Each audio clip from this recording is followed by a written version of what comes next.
Hi mga Latina! Are you ready to get ready with me?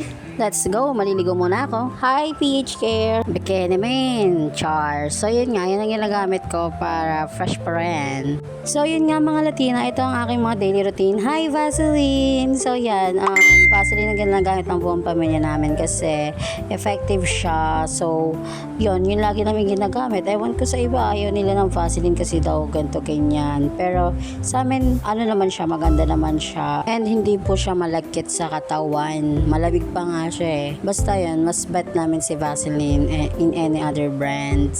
So ito, papakita sa inyo ang ginagamit ko sa pagmumukha ko kasi marami nagtatanong anong daw ginagamit ko sa mukha ko. Bakit daw ang kinis-kinis?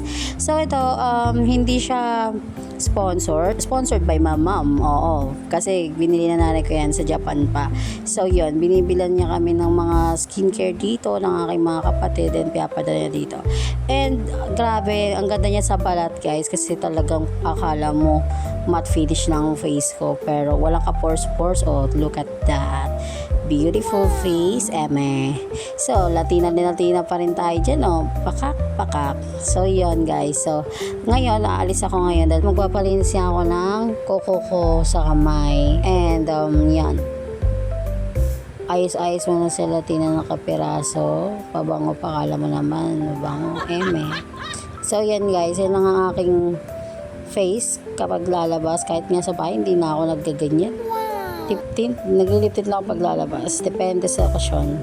So yun, ikot pa na ako sa aming labas, sa aming village. Dahil yung pagpapalinis ako na kuko ay nasa kabilang street lang naman. So mabilisan lang tayong lakad dyan.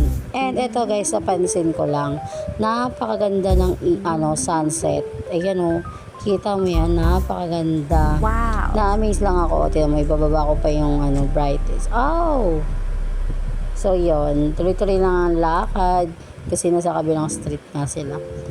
And then yun nga guys, nasa kalagitnaan ako ng kung makikita nyo ang aming village ay napakalaki. Napakalaki na to guys, sabi ko sa inyo. Tapos ito, natawa ako kasi nakasalubong ko si ate. Palinis te! Sabi ko papalinis ako, so yun. Nandito na ako sa bahay nila, so mamaya na lang guys, hindi ko na bibigyan yung pagpapalinis sa akin and ito na yung magiging result ng aking nails sa kamay. There you go.